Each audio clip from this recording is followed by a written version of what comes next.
Alô, alô, pessoal. Eu sou o Érico San Juan e este é o Ilustre Podcast, um podcast com gente muito ilustrada.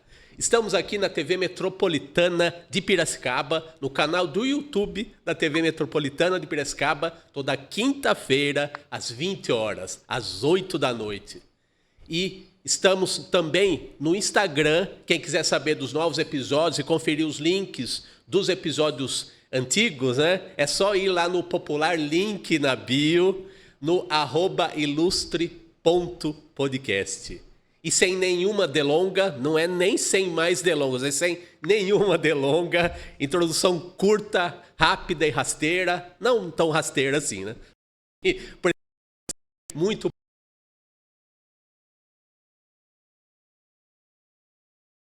estar aqui neste ilustre podcast de número 121. Vamos conversar aqui com um arqueólogo, um investigador da cultura pop. Vamos conversar com o Leone, do canal Freck no YouTube. Seja bem-vindo, Leone. Opa, muito obrigado pelo convite, Érico. Prazer estar Olha, aqui. e a gente que agradece. E antes da gente começar aqui, eu já descobri algo em comum entre nós dois aqui. Uma certa tendência a um certo sotaque, ou melhor, um certo sotaque. Certo, porta, né? A gente abre muitas portas e muitas porteiras, né? Ah, sim. Esse sotaque nos abre muitas portas por aí. Muitas. Muitas Me, portas. me diga uma coisa, ô Leone. Eu queria saber de você, em primeiro lugar, eu comecei a ver o seu canal, eu falei para você algumas semanas atrás, eu comecei a maratonar os documentários que você fez sobre personagens e autores da cultura pop, né? Principalmente o pessoal, os criadores aí daqueles desenhos animados icônicos, americanos principalmente, que a gente via quando era criança e que se repetiam ad infinito, né? Na televisão, no tempo em que a gente ainda ficava grudado na televisão, quando a gente era mais molequinho, né? E você ainda pegou também esse tempo em que nós ficávamos vidrados na telinha, né? Era a nossa...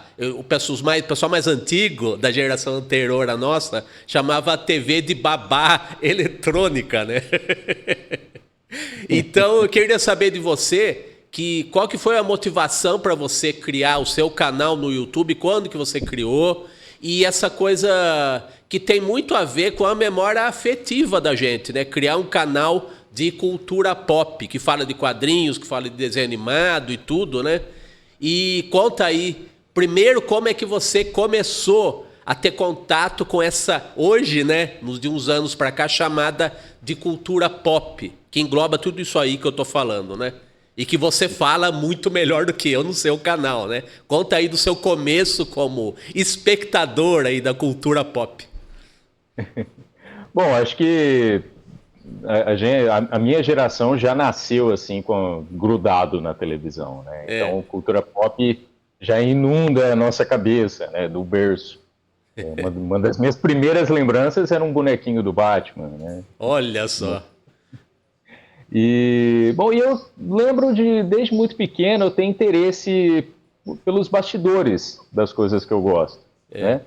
Eu não consigo apontar exatamente onde começou isso, eu sei que a revista Herói, não sei se você chegou a conhecer a revista Herói, Sim, sim. muito popular nos anos 90, Foi uma febre, né, rapaz? uma febre, assim, uma coisa do mercado editorial ímpar, né? Voltada para o público jovem e conquistava números enormes de venda, né? E era uma revista que eu gostava bastante, que trazia muitas matérias sobre animação, sobre quadrinhos, né? E o nome de quem fez, isso era algo que me fascinava bastante, né? Você saber as pessoas que fizeram aquelas coisas. Você ter essa noção que o desenho não nasceu de uma árvore, né? Alguém teve... Mãos humanas precisaram fazer aquilo existir. E sim, e também eu lembro, tem um livro que me influenciou bastante, que tinha na biblioteca da minha escola, que era sobre a história da história em quadrinhos, e que trazia muitas informações de bastidores também, de criadores e tal. Isso também abriu minha cabeça para essa noção, né? Que tem gente que fez todas essas coisas que eu gosto, né? E é uma curiosidade que permaneceu, né? Quando chegaram os DVDs, eu alugava DVD de filme sabendo que tinha alguns extras legais de making off ali. Né? E depois, assim, perto da pandemia, que comecei a ter esse interesse em fazer um canal, né? Em boa parte por sugestão da minha esposa. Ela deu a sugestão, né, de eu fazer alguma coisa, porque eu já tinha essa vontade, né, mas ela deu esse incentivo. Antes disso, o que você fazia? Antes do canal? Bom, eu trabalho com edição de vídeo para eventos corporativos e tal, e já trabalhei com outras coisas diferentes também. Eu cheguei a ter um programa de rádio, né? A gente estava até comentando sobre isso aqui em off. Daí o seu vozeirão todo modulado, né? Não chegaria tanto, né? Mas eu peguei alguns maneirismos aí no meio do processo de ter um programa de rádio. Né? Do que se tratava o programa, ô Leone? O programa ele chamava Anomalia. Ele era bom, assim, ele era para ser basicamente um programa de rock, né? Mas eu acabava tocando algumas coisas mais variadas ali também, né? Ele passeava por vários gêneros e além de apresentar as músicas, eu pegava trechinho ou de desenhos animados antigos, ou de séries antigas, ou de comerciais antigos, e eu colocava entre uma música e outra.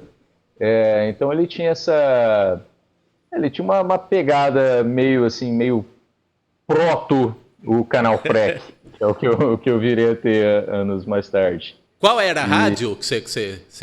Era a Web Rádio Tribo. Ela já não está mais em atividade hoje em dia. Sei. Na internet, né? Web Rádio, né? Legal. Não, desculpa. Pode continuar. Não, que o dono dessa rádio, né, já falecido, o Tatsani, ele era amigo do meu pai. Os dois tiveram um programa de rádio juntos, muito tempo atrás. Olha só. Então eu meio que dei uma continuidade. Isso em Araçatuba? Em Araçatuba. Araçatuba. Você é de Araçatuba? Nascido e criado e ainda aqui. Olha, então você não fez um movimento, porque em geral os canais de cultura pop, me corrija se eu estiver enganado, que você sabe bem mais do que eu da matéria, né? Mas eu tenho a impressão que muitos desses canais estão no epicentro da cultura pop, que é São Paulo, né?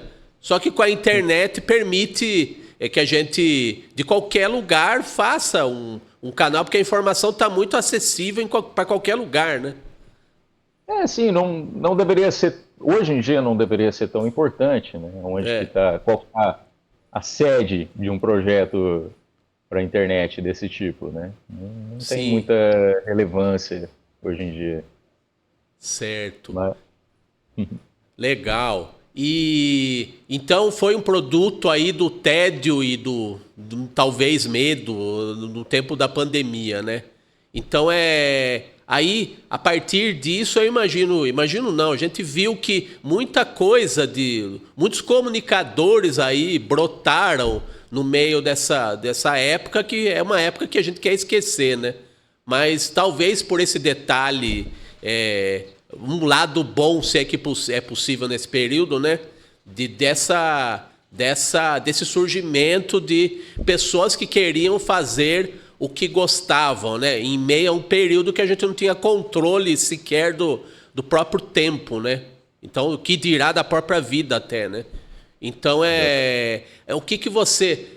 Qual que foi o impulso inicial aí pro canal? Como que você começou? Que expectativa você tinha nesse primeiro momento aí do canal?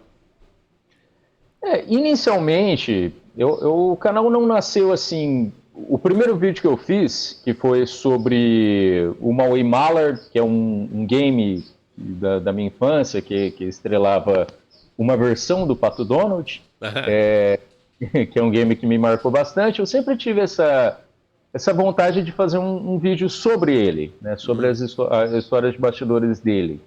E a princípio, a vontade era fazer esse vídeo, né? E esse vídeo, ele ainda carregava um outro nome que meu canal tinha, que era o nome Frequência Suja, que é um nome que eu usei em outros projetos. E tava lá esse nome, ele ainda tá lá. Muitos dos primeiros vídeos, quem for voltar lá atrás no canal, vai lá encontrar que tá esse nome lá ainda, né? Você não colocou no privado, como muitos youtubers veem os primeiros vídeos e falam, meu Deus, que coisa horrível, deixa eu privar esse vídeo aqui que tá uma vergonha, né? Olha, se eu vou, é que eu não fico voltando para assistir. Se eu voltar, vai me dar esse impulso, com certeza. Mas sem ter assistido, não, deixa lá que o pessoal vê a progressão lá. Se alguém ver o vídeo mais recente e achar e não gostar, pode voltar lá atrás. Não, nossa, tava muito pior. Deixa quietinho lá, deixa quietinho lá. Mas, ô Leone, é o seguinte, falando em Pato Donald, tem muita gente que diz... a gente vai falar sempre do detalhe da memória afetiva, né? E o Pato Donald, você falou que era um jogo, você falou de um jogo que você tinha lá o game que você jogava quando você era mais molequinho, né? E muita gente desse Brasilzão de meu Deus diz que, com lágrimas nos olhos, que as primeiras leituras, as leituras com as quais essas pessoas aprenderam a ler praticamente, foi com a Turma da Mônica. Você foi um desses ou foi com os gibis Disney que você aprendeu a ler? Que leituras aí, quais foram as suas primeiras leituras? Foram os gibis da Mônica, as primeiras leituras que tive, com certeza, com certeza. Alfabetizado em boa parte com os gibis da Turma da Mônica. E, assim, na verdade, gibis Disney, eu ainda leio gibis Disney hoje em dia. Na verdade, eu até peguei mais gosto por eles da adolescência para frente. Olha só. Na infância eu li bem esporádico, né? Disney, mas eu peguei...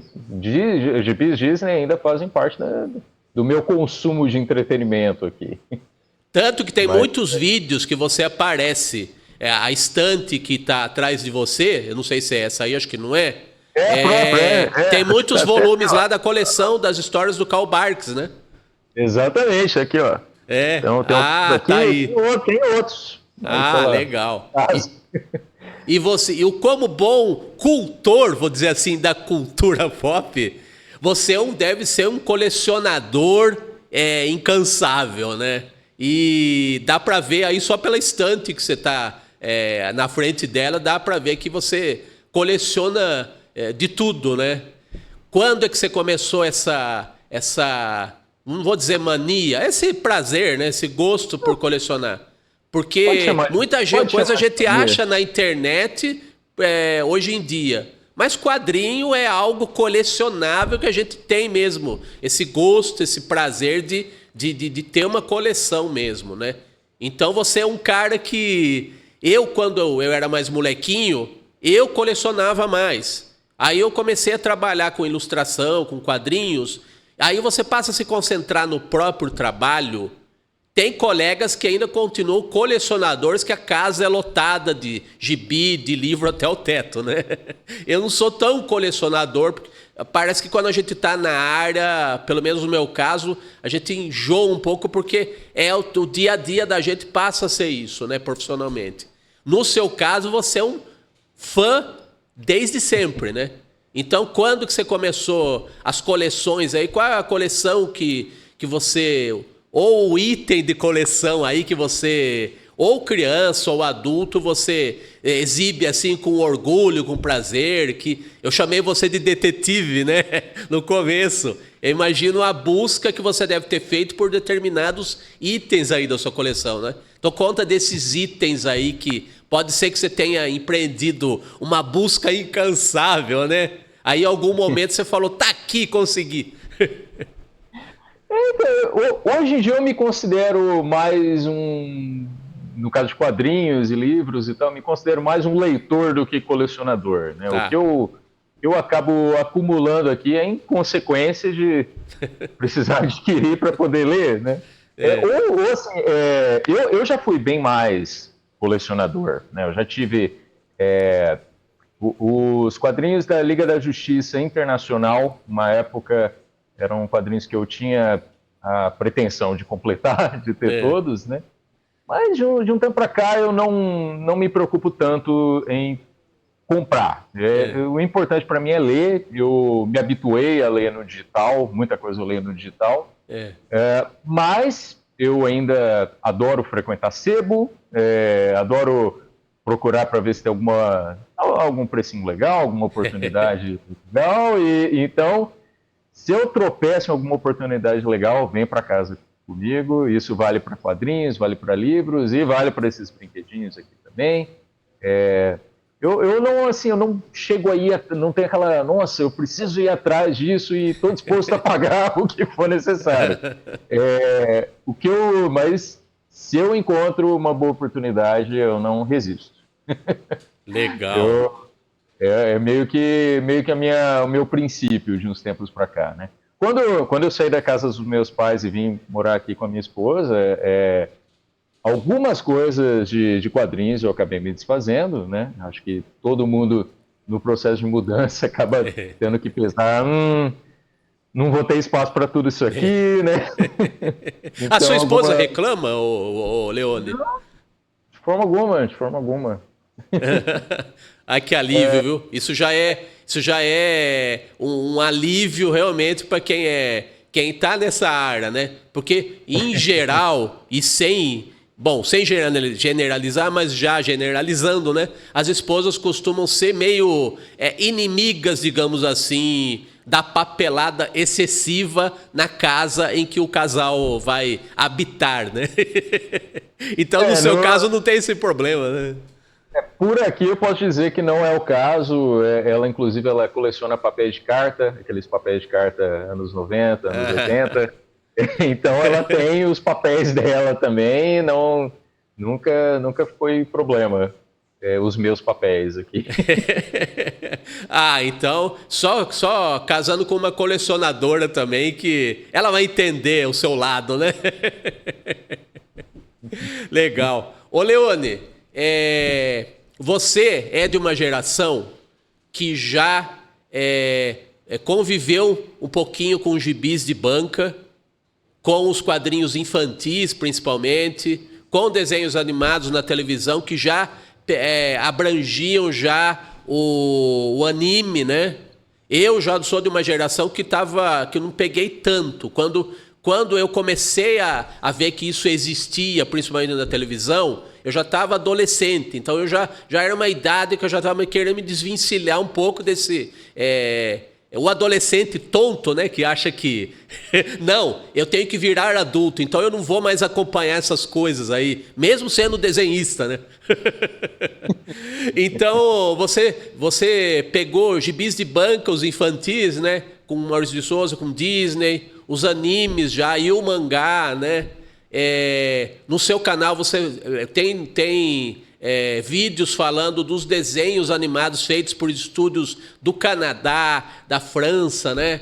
Então já são centros de produção que já fogem aquela cultura americana que a gente está impregnado desde que nasce, né? Então o mundo parece que deu uma mudada, pelo menos dos anos 90 para cá, com relação ao que é oferecido em quadrinhos, em escala mundial, em quadrinhos e animações, né? Então, o que você destacaria pra gente aí que você viu, e até independente de você ter falado no seu canal, que mais te impressionou com relação a fugindo desse horizonte americano aí de desenho animado e de quadrinhos? Então, quem passou a infância nos anos 90 presenciou algo muito interessante, que foi as animações que a TV Cultura exibia. Sim. A TV Cultura, ela passava desenhos do leste europeu, né? Dentro do Gloob Gloob, passava muita coisa francesa, né? Muita coisa europeia. Dentro do Cocoricó também, na época que, no comecinho, quando o Cocoricó passava desenhos animados, né? Muita gente nem lembra isso, que o Cocoricó teve essa fase que ele também funcionava como um bloco de desenhos, né? E então a gente pegou muito isso, né? E a Nelvana, que é um estúdio do Canadá, providenciou muitas séries animadas que a TV Cultura exibiu, né? O Pequeno Urso, o Babar, o Tintim, né? Muita coisa veio deles. E eu acho que a gente pegou uma época em que, realmente, como você estava falando, estava saindo um pouco daquela supremacia dos Estados Unidos no controle total, né, dos desenhos animados, e a gente pegou também essa época em que a animação japonesa estava ganhando muito espaço, né, e é uma influência enorme na indústria norte-americana hoje em dia, no estilo, né, se a gente for ver como uma guerra, o Japão está ganhando em termos de desenho animado, né? E sim, eu devo muito à TV Cultura, não só pelas coisas que eles importavam, mas também a programação que eles produziam aqui no Brasil mesmo, né? Sim. Mas a TV Cultura deu essa visibilidade para sair dessa coisa dos Estados Unidos, né? A gente foi exposto a muita coisa que eu acho que em outras épocas não teve a mesma oportunidade na TV brasileira. O Ernest, o Vampiro, que é aquele vampiro que parece um elefante, né, que ele tem uns dentões assim, passado dentro do Gloob Gloob, é uma animação francesa toda surreal, é uma coisa muito diferente daquilo que ficou anos aqui no Brasil, né, aquela coisa de desenhos animados americanos que eram desculpa para vender brinquedos, né? A gente, nos anos 90, a gente pegou um pouco de tudo, né? A gente via as reprises dos anos 80, mas também, a gente está vendo essas coisas que são um pouco diferentes, né? Outro padrão, outro jeito de contar histórias, outro estilo visual. Então, isso foi muito bacana. Que legal. E sabe, uma coisa que algo que eu via de leve assim na internet e que você reforçou muito bem nos seus documentários e de caráter histórico até, né?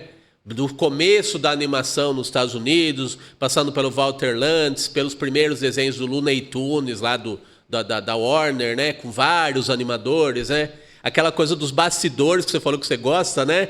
Que a gente ouve falar, quem está ligado nisso, quem gosta disso, de um ou outro nome da animação, e você percebe com o tempo que o Walt Disney não era o criador total dos desenhos, que existiam animadores que criavam os desenhos e que o cara que estava com o nome à frente, geralmente o produtor, o dono do estúdio de animação, não era necessariamente o criador total, né, dos personagens do estúdio, né? E achei muito interessante pelos seus documentários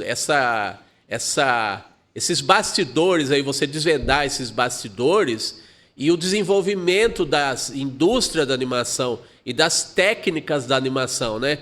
O Walter Lantz, por exemplo, que o pessoal conhece como sendo o criador do Pica-Pau, ele teve uma vida muito interessante, né? Ele teve toda uma carreira antes da ascensão dele como o criador do Pica-Pau, né? É que muitas vezes a gente vê o sucesso do produtor, do criador, que acompanha, às vezes, esse cara pelo resto da vida, né? E muitas vezes a gente não imagina que teve todo um caminho. Parece que o sucesso não vem de repente, né? Então, você falou do Walter Lantz, o próprio Disney, o pessoal por trás dos Looney Tunes na Warner, né?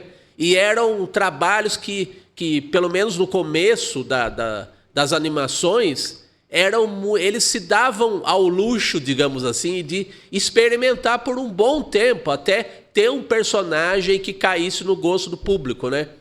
E uma outra mudança ao longo dos anos aí nos anos 1950 do século passado se percebeu nitidamente foi a transição do desenho animado do cinema para a televisão e do público da família, digamos assim, para o público infantil. Então conta aí para nós dessas duas transições aí, né?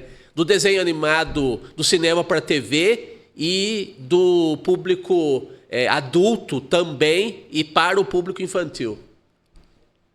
Então, essa é uma noção que eu espero poder sempre estar enfatizando, né? Assim, colocando na cabeça de quem for assistir os vídeos, né? Uma coisa que a gente não tem muito assim, que está muito distante da nossa realidade hoje em dia. Essa ideia que desenho animado, no começo, era algo que se passava no cinema, mesmo os curtas, né?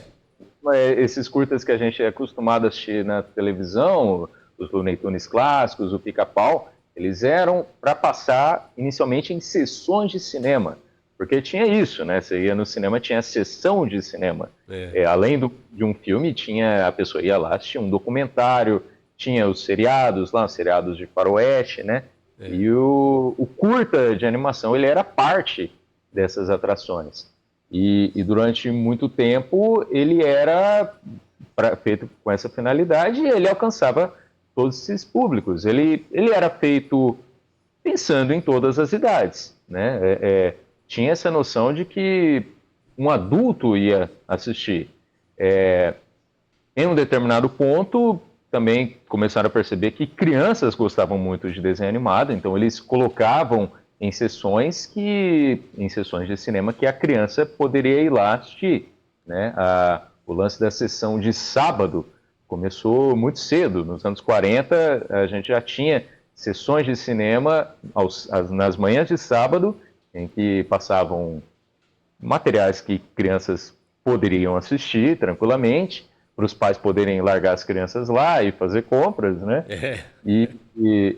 E durante muitos anos, o desenho animado ele era feito, ele era vendido como parte de pacotes. Os estúdios tinham lá, eles vendiam para os cinemas um pacote que incluía o filme com a grande estrela do momento e tinha alguns outros itens lá que não valiam tanto, mas eles passavam para frente meio que como uma venda casada. Sabe? Eles poderiam vender lá o filme com o grande astro, mas vendia lá também um filme de baixo orçamento, com atores desconhecidos. Vendia alguns curtas de comédia com atores menores também. E vendiam um desenho animado. Ele era parte desse pacotaço, né? Nos anos 50, a lei nos Estados Unidos mudou e já não podiam mais fazer essa venda casada. Os cinemas já podiam selecionar o que eles poderiam comprar para poder exibir, né? Então, nisso, ao mesmo tempo, veio o surgimento da televisão.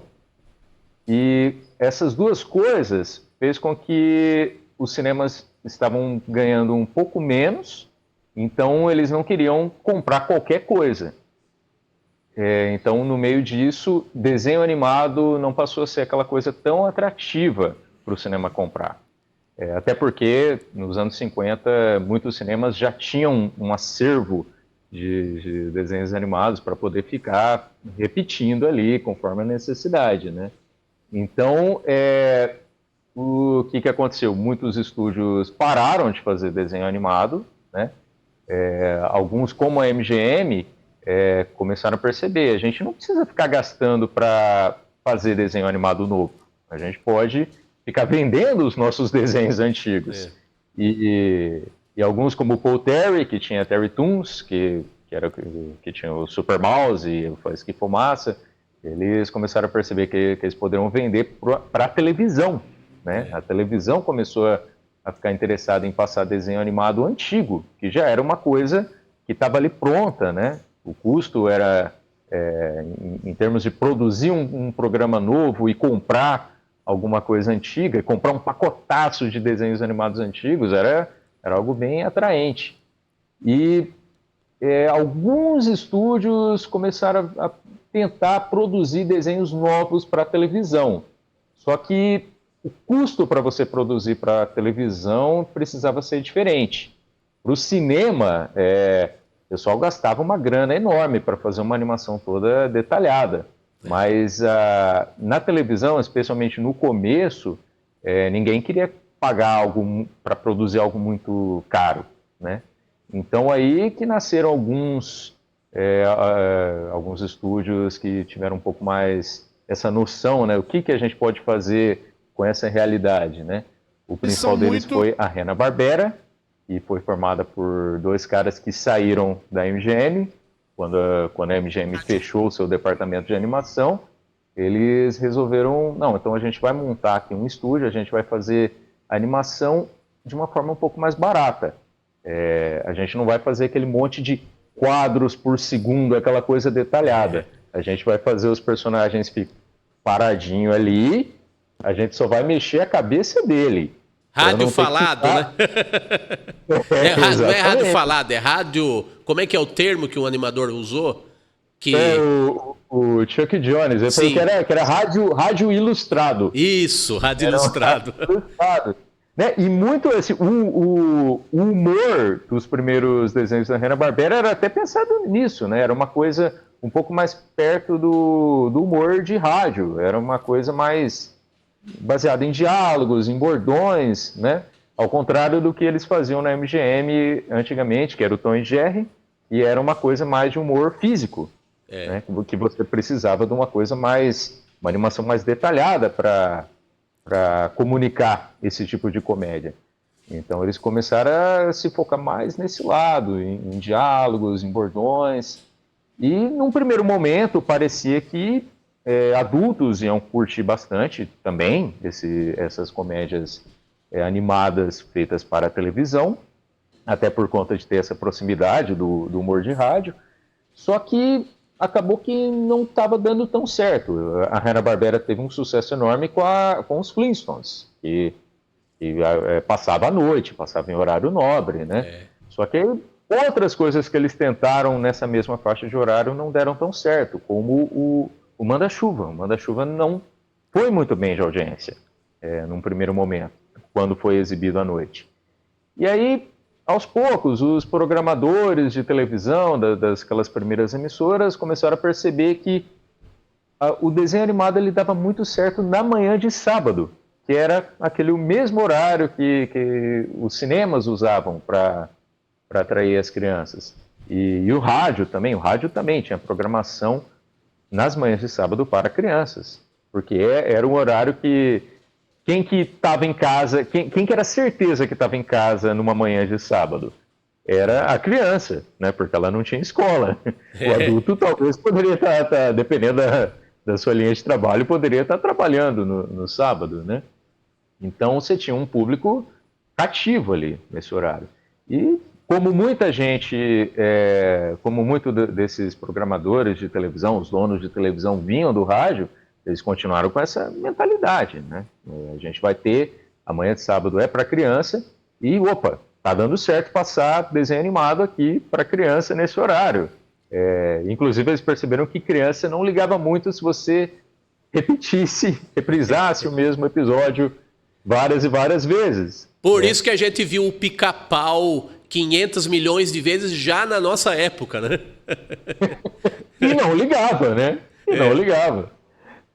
Hoje em dia, eu não sei, eu não tenho criança no meu convívio, não sei qual que é o nível de tolerância delas para algo. Mas eu imagino que isso não mudou muito, que criança geralmente gosta de ver a mesma coisa várias e várias vezes. Né? Que o diga o Chaves, né? Que eu acredito que o sucesso no Brasil, além dos fatores óbvios, como a dublagem sensacional que fizeram no Brasil, né? Mas principalmente pela repetição, né? O sucesso que fez, né?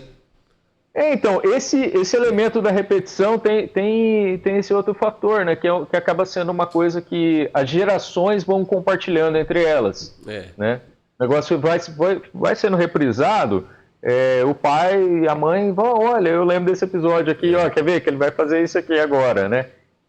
Tem esse lado, né, que, inclusive entrando nisso do Chaves, né, uma pena que ele passou tanto tempo aí, tá tanto tempo aí fora do ar, e infelizmente a gente perdeu esse elemento de passar de geração para geração, né?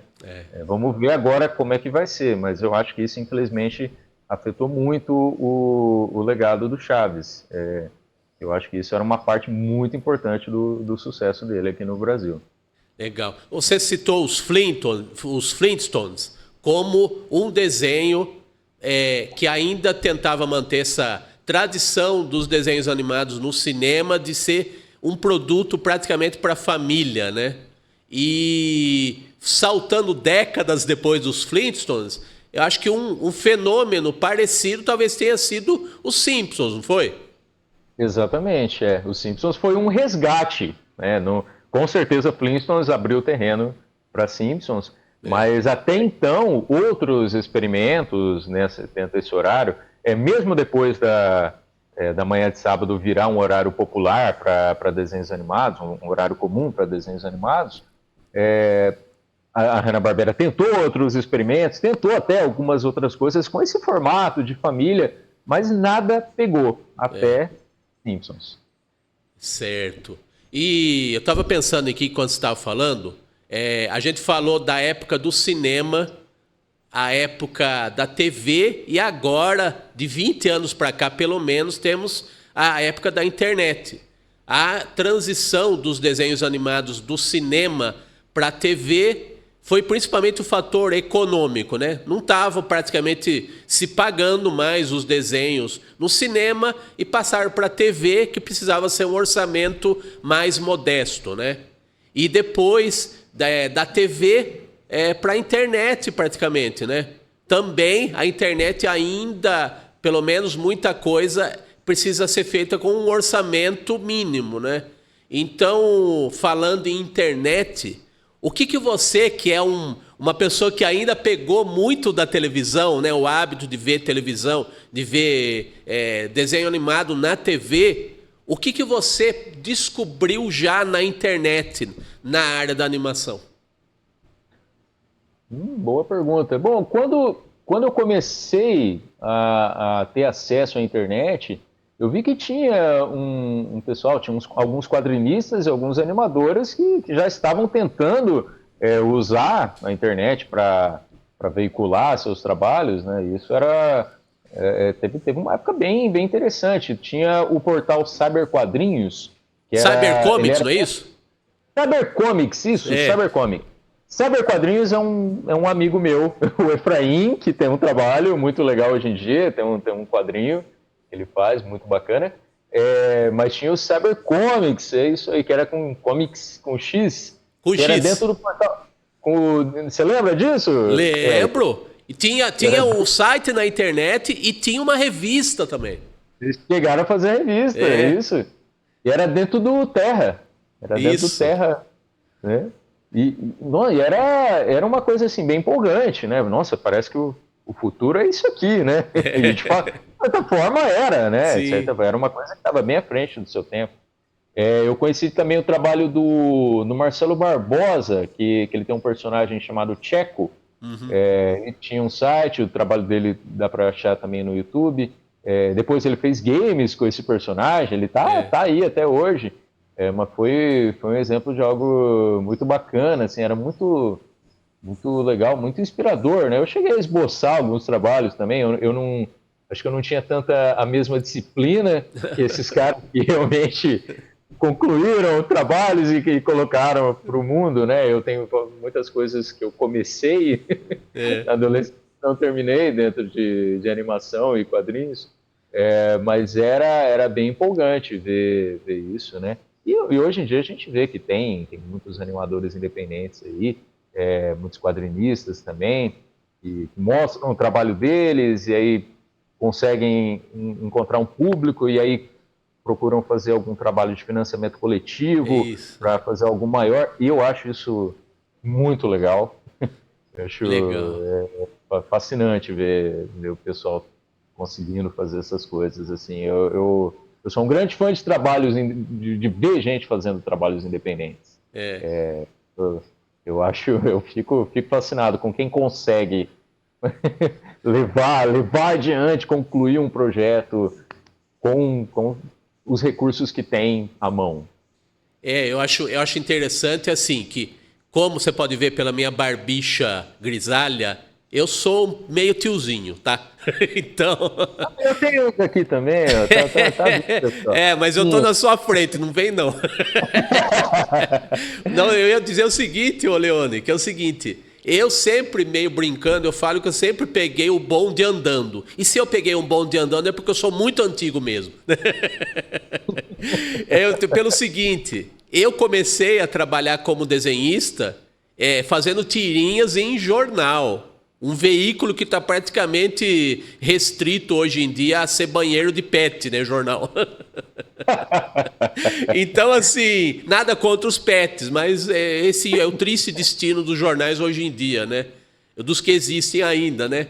E eu comecei a trabalhar como ilustrador, fazendo tirinhas num suplemento infantil, né? Que é o tipo de veículo onde o Maurício de Souza começou, por exemplo, né? Ele na Folha de São Paulo com a folhinha, né? E eu ainda peguei, nos anos 90 eu comecei com as minhas tirinhas em suplemento infantil, aí eu me tornei ilustrador do suplemento infantil. Eu estou citando isso pelo seguinte, eu sempre gostei de tirinhas e o meu trabalho principal como desenhista, cartunista, sempre foi tirinhas. E as tirinhas se moldam muito bem às redes sociais, ao Instagram, né? Então eu tive duas fases, de publicar meu trabalho em jornal, principalmente com tirinhas, e depois do Instagram, eu achei o meu espaço também fazendo tirinhas, adaptando, só que fazendo aquela adaptação para o formato carrossel, né? Para o quadrado, né? Então, a tirinha ainda é um formato que favorece muito o artista tiozão que nem eu, que faz há muito tempo, e principalmente os novos autores, né? Que antes a gente começava em jornal e hoje você pode começar no Instagram, como você falou, você constrói um público e você pode ter o apoio direto do seu leitor, né? Com as campanhas de financiamento coletivo, você pode coletar aquele trabalho e fazer livros, né? Com a ajuda do público. Então, eu acho que a internet, mesmo eu pegando o bonde andando, assim como eu falei, ela me favoreceu muito. Porque eu já tinha uns 10 anos 10 anos não, comecei em 91 a desenhar para jornal. Em 2000 e pouco eu já tinha bem mais de 10 anos de carreira, então eu já comecei a publicar muita coisa em livros por causa da internet. Porque eu não precisava pegar o portfólio e ir em editores para apresentar meu trabalho. Já existia site, rede social, né? Então você conseguia transpor essa barreira geográfica até e conseguir colocar o seu trabalho em livros, que é considerado talvez uma mídia tradicional, para não dizer antiga, mas através da internet você conseguia ainda publicar no impresso, né? E depois cultivar um público nas redes sociais, nos Instagrams da vida, né? Então, você falou de admirar quem leva adiante um projeto, né? Então, eu também conheci muitos autores novos como leitor através da internet, né? Então, é fabuloso, né? Eu admiro muito quadrinistas de tiras de jornal, né? Até um tipo de conteúdo que eu quero trazer mais no canal, que a gente tem anos de tradição de tiras de jornal. Sim. Em alguns pontos da história era uma profissão bem privilegiada nos Estados Unidos, né? O Chester Gould do Dick Tracy era uma celebridade, assim, que a gente não viu outros quadrinistas, não viu muitos quadrinistas com o nível de popularidade que ele tinha, de celebridade, né? Era um cara festejado em festas, né? Na noite e tal, na cena noturna. E eu sou muito, eu admiro muito isso de fazer esse trabalho que é diário, né? Que o cara não tem muita pausa aí, não. Eu sei como que é, até onde eu sei, né? Até onde eu conheço como que é a forma como que é o trabalho de quem fazia quadrinhos para jornal, né? É algo bem puxado. É puxado. E pra você ter uma ideia, ô Leone, eu sou tão tiozinho, mas tão tiozinho, que eu tenho um personagem de tirinhas que o personagem tem 30 anos. Queira eu ter 30 anos. Quem sabe você não faz uma série de vídeos aí, pô, já te dou uma sugestão.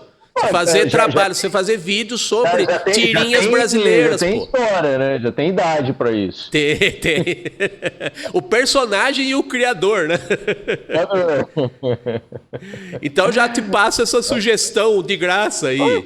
Faz uma série de vídeos aí sobre as tirinhas da internet, né? Isso aí é algo é algo que já é uma produção já do tempo da internet também, né? Sim, sim. Quando... porque esse formato, como você estava falando, o formato de tira, ele é muito fácil de adaptar para a internet, né? Até os memes que a gente vê, eles são tirinhas em quadrinhos. Exatamente. Né? Então, é a mesma linguagem, né? Então, é algo muito, muito fácil. Eu já acompanhei várias webcomics, né? Você falava muito esse termo lá para 2005, 2006, você usava muito esse termo. As webcomics, teve muita coisa bacana de lá para cá, muita coisa que ainda está em atividade, hoje em dia. E existe um documentário muito bacana, que é o Stripped, que é sobre a evolução das tiras em quadrinhos, desde os primórdios em jornais, e aí vai indo até chegar nas de internet, né? Vamos ver, eu acho que eu não vou... Se eu conseguir fazer um documentário na altura desse documentário, que é muito bom, acho que é válido trazer para o canal, sim. É um tema que me interessa muito. Esse ano, inclusive, o meu quadrinho favorito atualmente é o novo Flash Gordon. A King Features, que ainda faz isso de distribuir tiras em quadrinhos para jornais nos Estados Unidos, né? Eles trouxeram o Dan Scarry, um novo artista para o Flash Gordon, artista e roteirista, e ele trouxe uma nova roupagem aí que me fez ter isso de acompanhar uma tira em quadrinhos diariamente. Ele publica ela todos os dias e é uma coisa que eu tinha perdido, acompanhar uma tira todo dia, assim, é muito, muito bacana, muito legal ver que ainda tem esses exemplos por aí. Legal. Então, Leone, é um universo vasto, né? Então, para a gente concluir, e já eu quero que eu sair desse episódio com a promessa sua da gente fazer uma parte 2 logo. Opa, se você quiser. Tem muito assunto, né? E aí eu queria que você falasse, eu sei que é um assunto vasto, que você fez muitos documentários sobre isso, mas eu queria que você contasse de um aspecto aí, de um personagem que influenciou um outro que já quase que está completando um centenário já. Como o Gato Félix influenciou o Mickey Mouse.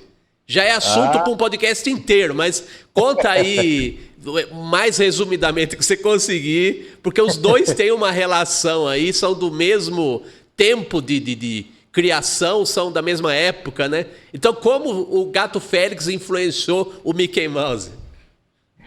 Bom, o designer do Gato Félix, ele nasceu do jeito que eles faziam desenho animado na época, que, para encurtar a história, né, era muito útil você ter um personagem que era uma forma sólida. Sim. Né? Então, ele facilitava o processo. E ele tem essa coisa, que ele tem uma cara branca, que isso a gente já entra aí numa questão infeliz, que ele segue uma tradição aí de artistas de palco que faziam blackface, né? Que tinham isso, era um corpo todo preto e uma cara destacada, olhos esbugalhados, né? Mas nesse tempo a animação não tinha cor, né? Não tinha cores, né? Não tinha. Demorou até ter cores, né? Então, durante muito tempo, ele era isso. Ele era uma forma preta sólida que era muito visível na tela, né? E com a cara destacada ali do resto do corpo. O Gato Félix, ele foi o primeiro grande astro de desenhos animados. Ele atraiu multidões, virou brinquedo, né? Numa época em que isso não era muito comum. A maioria dos personagens animados, eles eram meio descartáveis até então. Anos 1920 do século passado, né? Exatamente, Não os nossos anos 20, né? E o Félix, ele abriu o caminho para o Walt Disney fazer alguns personagens parecidos. Um personagem criado pela equipe dele era o gato Julius, que era basicamente uma cópia do Félix.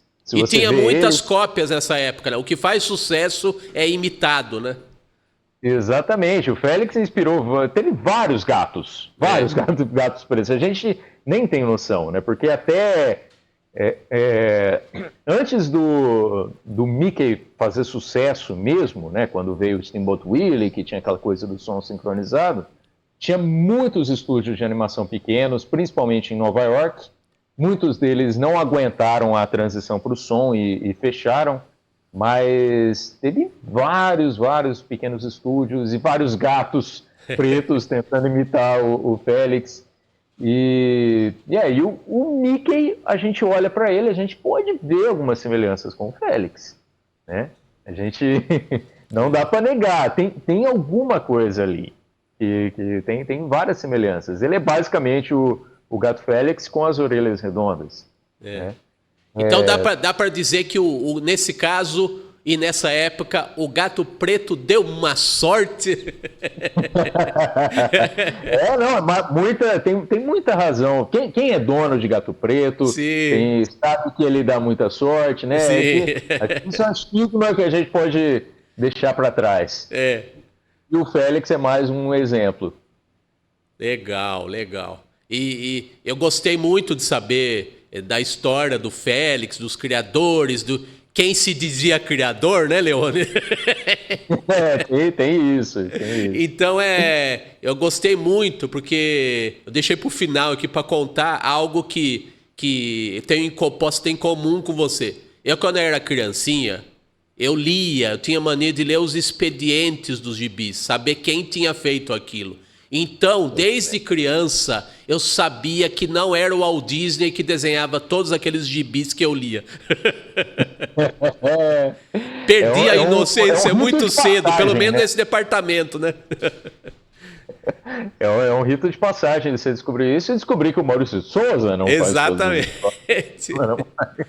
Puxa, mas esse cara desenha muito, hein? Como que ele consegue, né? Tantos estilos diferentes, como assim? Não. Senta aqui, garoto, que eu vou contar pra você o que é a vida, né?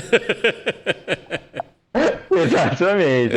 Não, tem, até hoje mesmo eu postei no Instagram um quadrinho do Penadinho, né? Tem alguns quadrinhos da turma do Penadinho dos anos 90 que eu queria muito saber quem que desenhava, quem escrevia.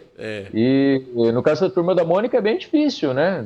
Você saber, porque tem lá o expediente ali atrás, mas você não sabe quem fez qual história do gibi. Né? E até hoje em dia as histórias são acreditadas, mas essas antigas aí é bem difícil saber. Eu não sei, eu queria muito saber quem fazia o Penadinho nessa época. Mas hoje em dia a gente sabe de muita coisa graças a detetives da cultura pop, feito você, Leone, meu compadre aqui de interior paulista, né? Então a gente se descobriu aqui bem mais perto do que parecia e como você disse, com essa semelhança aí no nosso sotaque. Legal. E depois, fora do ar, eu vou te indicar um dos melhores sebos do Brasil, que fica em Piracicaba. Eu não vou falar aqui para não fazer propaganda de graça, né? Mas eu vou te falar, tá bom? Adoro anotar endereço de sebo. Legal. Ô, Leone, queria te agradecer. Se agarrar na conversa, são horas e horas, mas vai ter a parte 2, como eu tô te intimando a fazer com a gente. Então, muito obrigado. Com o maior prazer. Legal. Aí eu vou pedir pro nosso querido Danilo Teles aqui, Leone, colocar o nosso slide aqui, que a gente sempre coloca com a referência para quem quiser encontrar o convidado aqui do podcast no mundo virtual, né? Através do mundo virtual você chega ao mundo real ou ao canal dele no YouTube, né? Que é @leonefrec. LEONEFREQ.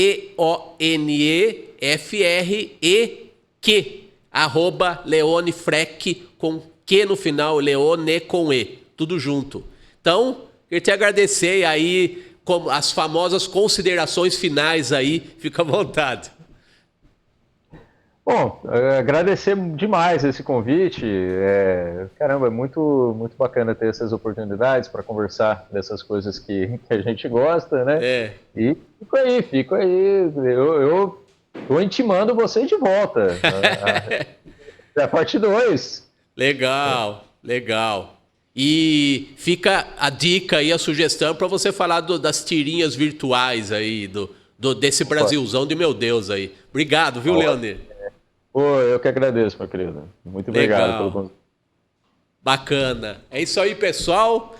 Chegamos ao fim de mais um episódio aqui com mais um convidado ilustre aqui no Ilustre Podcast, no canal do YouTube da TV Metropolitana de Piracicaba e também no canal próprio do Ilustre Podcast, também no YouTube.